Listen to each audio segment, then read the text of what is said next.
What's good, y'all? It's POD Canyon. Back with another. Well, it's not POD Canyon. This is Bible Stories Revisited. While pressing record, I realized my OBS froze, so y'all are not going to be able to see what I'm reacting to, but y'all are going to be able to hear it. Pretty much, this is a FD streams. It's like, and I feel like this is good for this channel, you know?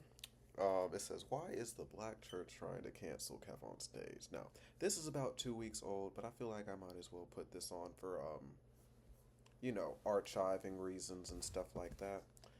So, yeah. The first comments are hilarious. Um, damn. Kevonstage. Anyways. Him getting drugged for not being homophobic. So for those who don't know, yep, that's pretty much what this video is gonna be. Him getting drugged for not being homophobic. But yeah, dang, I probably shouldn't have sparked right in front of y'all, just cause we not even a minute in. Well, we're a minute in. Y'all know how YouTube be. But yeah, I'm trying to think of cause especially when this was going on, I was like, dang, I maybe should make a video about this.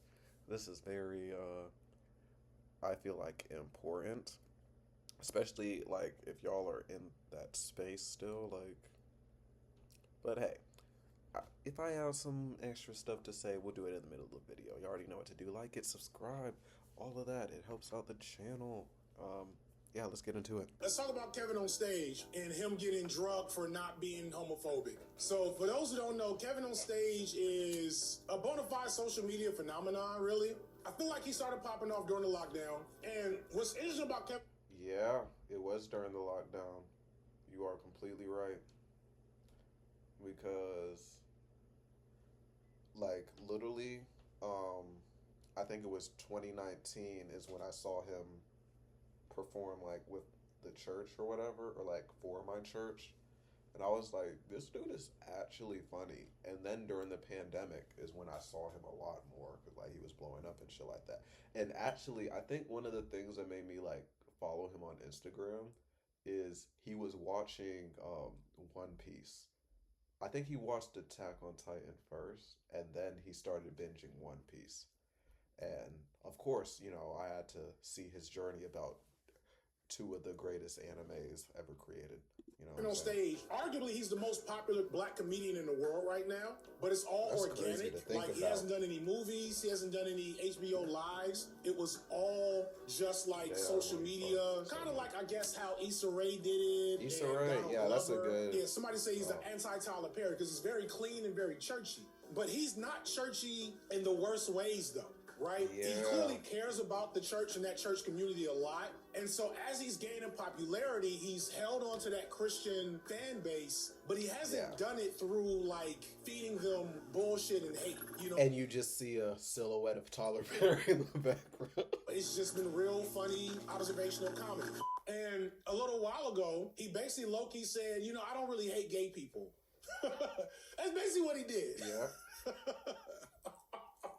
I think people should love gay people because that actually is what Christ would do. And folks was like, how dare you? So I want to play the... I've been pretty vocal about loving LGBT people.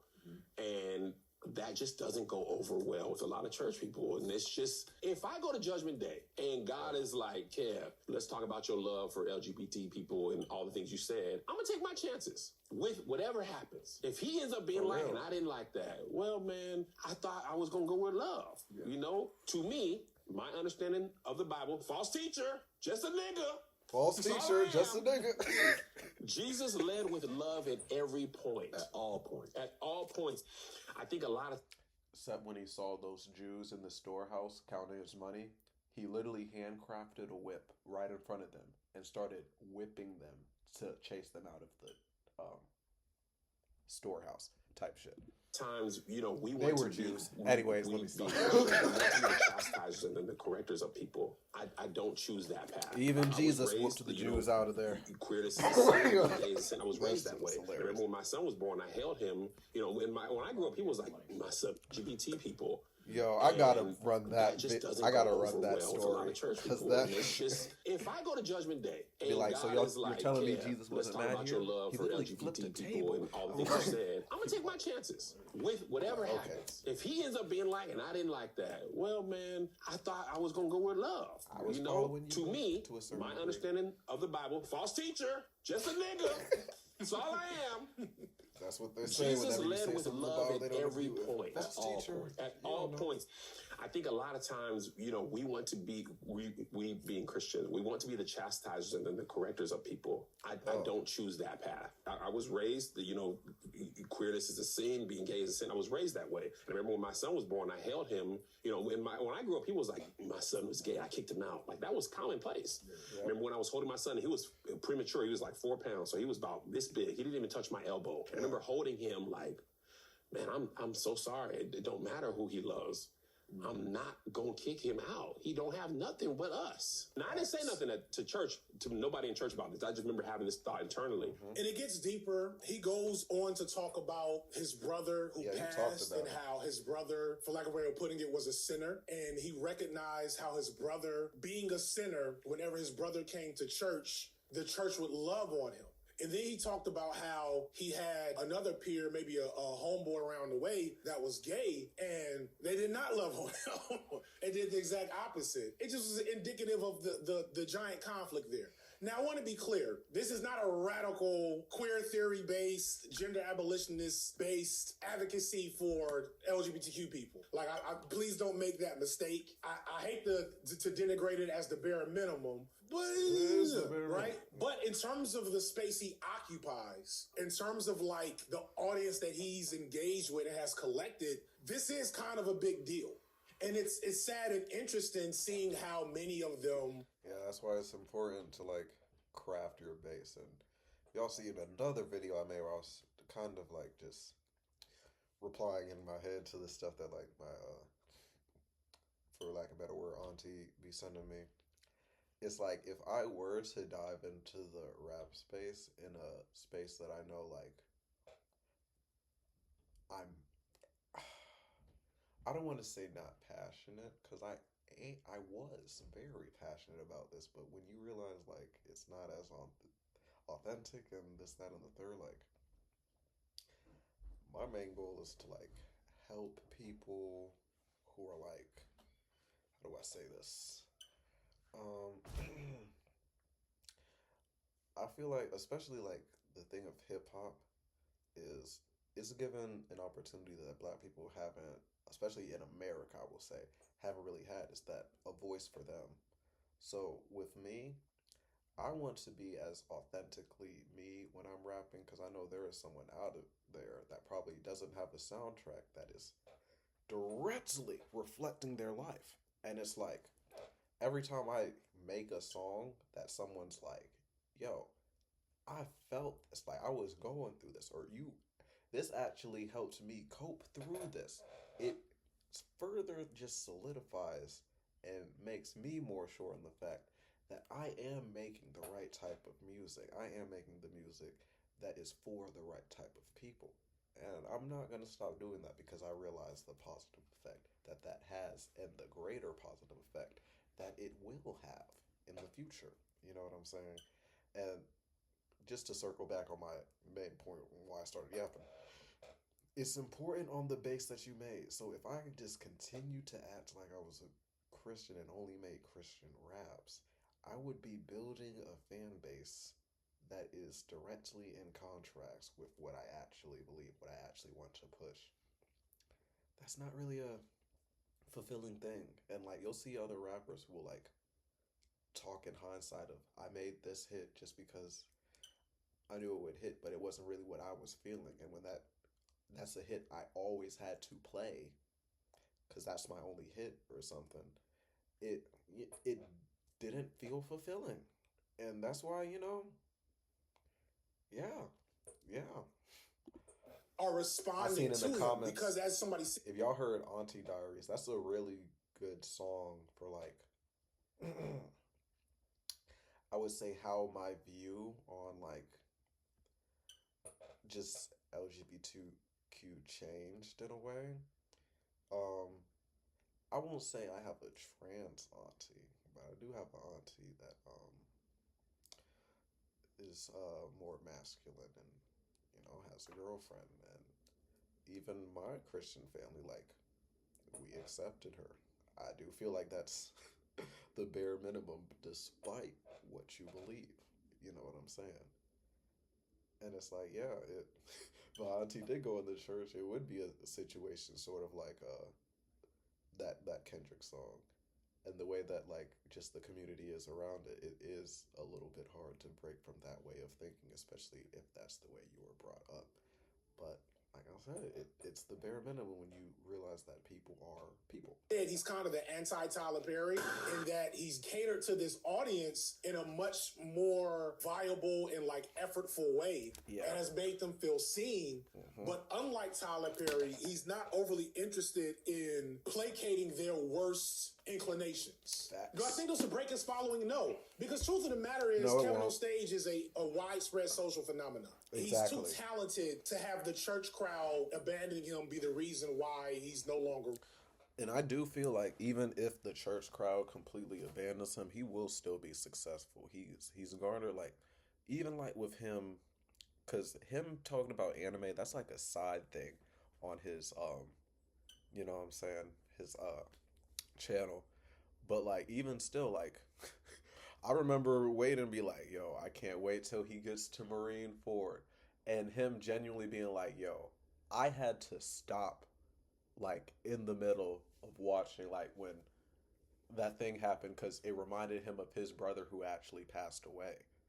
And like seeing little things like that, like, yeah, just being genuine in general about stuff that people are passionate in, like, you gonna always have a base because you was always you did that shit for you and just the general goodness of other people, not what the cult thinks. You know what I'm saying? Yeah, somebody said, to put in perspective, I'm an atheist and I still appreciate Kev's content. Because he's funny, he's charming, he's relatable. The best way I could put it is he's kind of like what I... Like, literally, when I wasn't a Christian anymore, I didn't unfollow him. He still makes church content. Cool. It's just not for me. It still be funny because I grew up in the church and I'll be like, yo, I remember that. You know? And it's like, I just wish more Christians were like Kevonstage, bro. I do.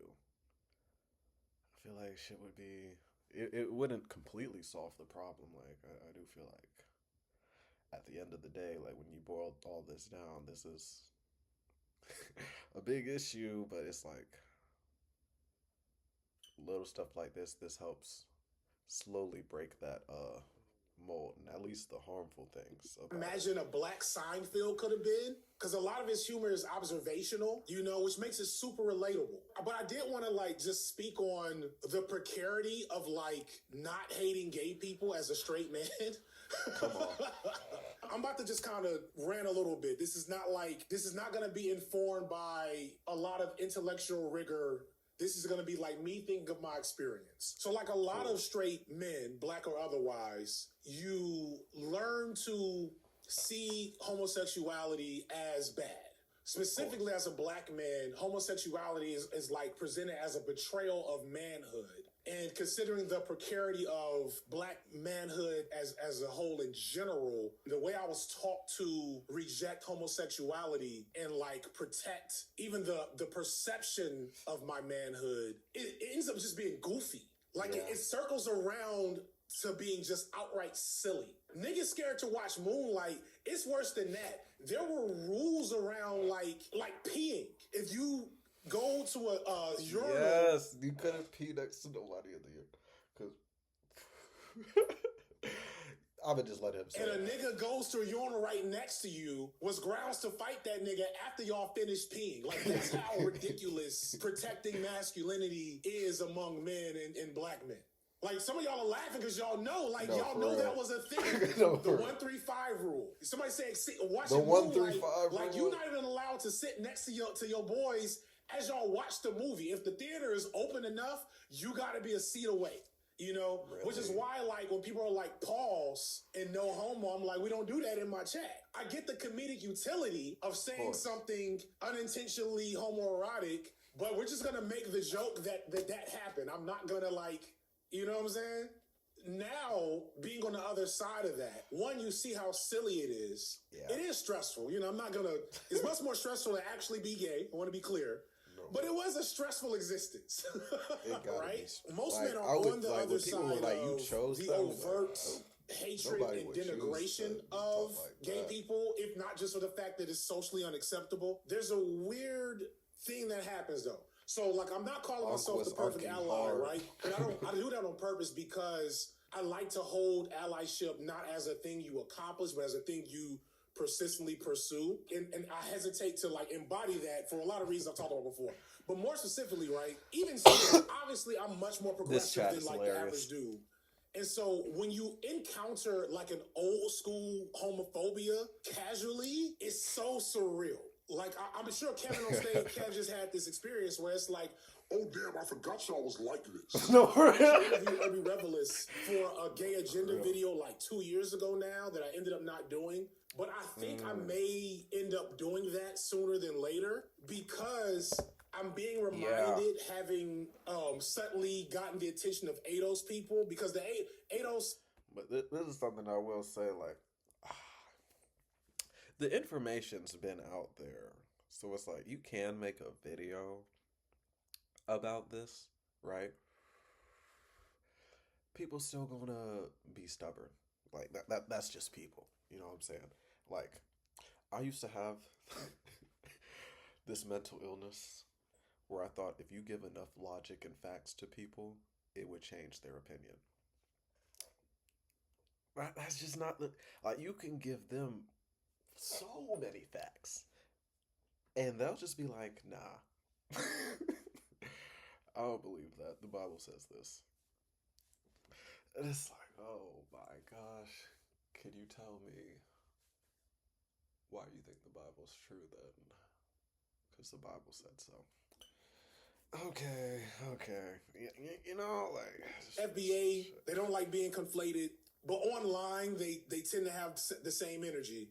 ADOS and FBA both have a lot of manosphere, right-wing adjacent folks in there. And so their analysis often ends at, if you think gay people are people and should be respected, then that's enough of a reason to completely disregard anything you say.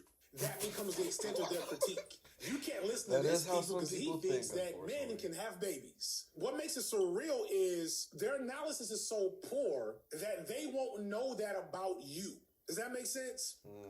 Like, specifically with FD Streams, with the streaming channel, right? So the stream... I gotta remember, y'all can't see the chat since I didn't do the OBS this one.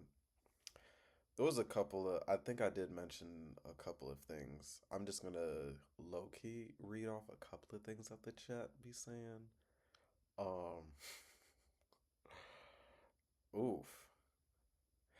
I'm from Uganda, and it's both hilarious and horrifying how homophobia is treated in countries like mine. Now, if you know about Uganda and a couple other countries that, like, churches be doing mission trips to, like, we're kind of a reason that homophobia is so bad, because we did so much Christian missionary shit that, like, yeah, like, I don't know which country it was specifically, whether it was Sudan or... I don't think it was Sudan. But, like, it was some country that, like, had a lot of mission trips where they just started straight up killing gay people again. And it's like, that's kind of one of the main things that Christianity brings about, like, that it commands. A lot of the... And a bunch of, especially, like, if I do get some Christians in this video, a lot of them, like, when you bring up the Mosaic laws and shit like that, stuff that's in Deuteronomy, Old Testament. They will try to separate the Old Testament from the New because the Old Testament is constantly contradicting the New Testament. So they'll be like, no, the Old Testament doesn't matter. What's in the New Testament is really the right way. I can't talk about the Bible too much because too many verses be popping up in my head that are just ridiculous. And it's like, all y'all gotta do is actually read the whole book with honesty, and you'll be like, oh my gosh, this is ridiculous. Niggas took this serious for centuries? For thousands of years? Anyways. Channel, I've been political, but I've also been like just bullshitting and more pop culture. There is something for black men specifically. I'm sure that happens to white men. Straight people need to release themselves from the shackles of misogyny and heteropatriarchy. Yeah. We're just seeing men talking and talking about men shit makes them want to be like, no, I want to watch this. I want to see what this brother got to say. And so I'm not gonna lie, the shackles of misogyny are gonna those shackles are probably going to be around longer. Like, yo, I hate saying that too, but it's like, yo, that must I've had dudes be like, well, watch me for like the last 6 months, and then as soon as I say something nice about gay people, be like, oh, I didn't know you was one of them. That was cool. LGBTQ with the alphabet agenda. And I was like, oh yeah, I forgot y'all niggas was here. No, little. So in case y'all are here, I like gay people too. In fact, I love them. I think they're nice. They make some of the best art, some of the best video essays, all of the best dances and slang. They do make some good ass videos. I got a gay ass mod, probably a couple of them. And I have to ask, what is holding some of y'all back now? Especially those of you that aren't hardcore Christian. If you're a hardcore evangelical, you're probably not watching me anyway, low-key, right? But like, I know the trauma of being a young man. No, not even young man. Toxic masculinity. Boy. But like, there's a people moment are that fragile, every boy appear has to the in structure America of power under patriarchy, where they have to start severing themselves from humanity. And it's not explicitly religious, but like, there's a 3-year-old boy that's gonna learn today that he's no longer allowed to cry. Does that make sense? Some 3-year-old boy today is gonna cry freely. Fuck. That shit hit home. Cause that's literally like, yeah. Like, I had to recently, like, when I started like living on my own, how do I say this?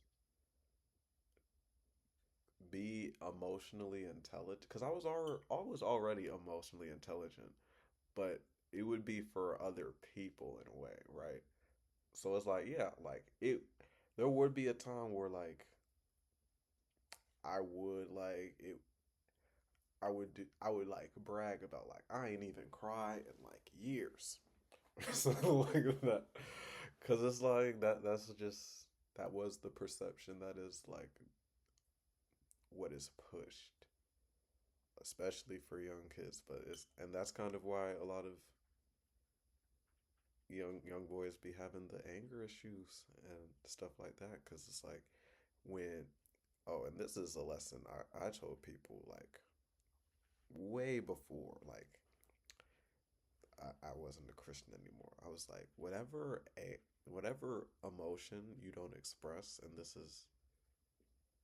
this may be true, but it may be like different for other people, but I feel like for like most men, whatever emotion you don't express, it'll eventually turn into anger to a certain degree.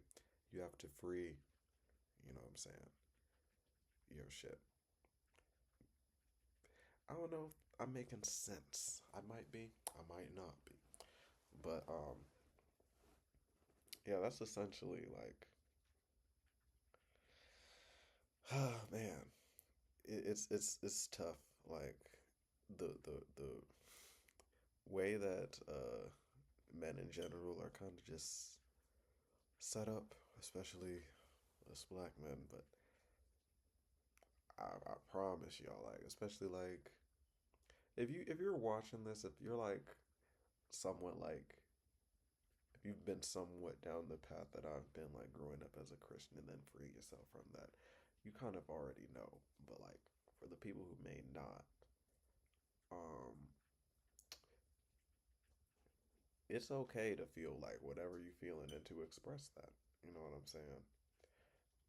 Whether you angry, whether you sad, whether you upset, like especially like when you're not in the right mood and you are scared to bring the mood down. It's like you don't have to fake it.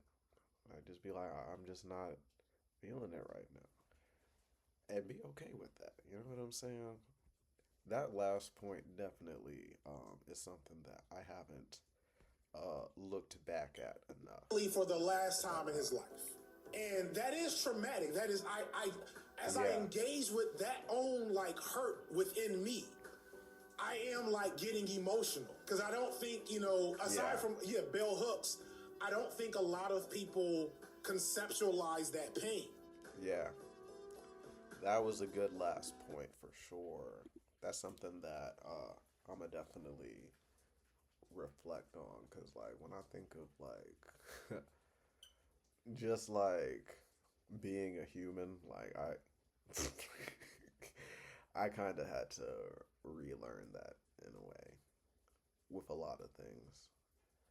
And it like a lot of it does start with just like being in tune with your emotions. You know what I'm saying? That's a good thing. That's good. This was a good little yap. If y'all want more of these, like if y'all want me to like open up the Bible and read some stories, I can. I just it just me like I will say like once I was like completely freed from it, you'll realize that's kind of when I stepped away from the channel cuz like when I open the book, it just brings me back to that time. And I'm in a much happier mind state now than I was back then. But when I see that people are still in this in a way and like that these things are still going on for other people's lives, I can't just you know what I'm saying? I can't just leave that be. Like I have to let my opinion be known because someone else out there needs to, you know what I'm saying, actually have that opinion. A lot of people, especially who grow up in that, the cult, I call it a cult because it kind of is. They're in an echo chamber and like they may have the thoughts, but they may think they're a little crazy because no one else is thinking that. Trust me, brother. Other people are thinking that. I'm one of them, and there are many other out there. Yeah. That being said, that's about it. Good little video and shit like that. Um, yeah, if y'all see this, let me know. I'll do other reactions, like especially like this might be a news channel as well, to a certain degree. Uh, I haven't decided yet, but at least I gave y'all a couple videos where you know what I'm saying we can chop it up and shit. Cause it's been at least a month. I feel like for this channel. But yeah, that's about it. See ya.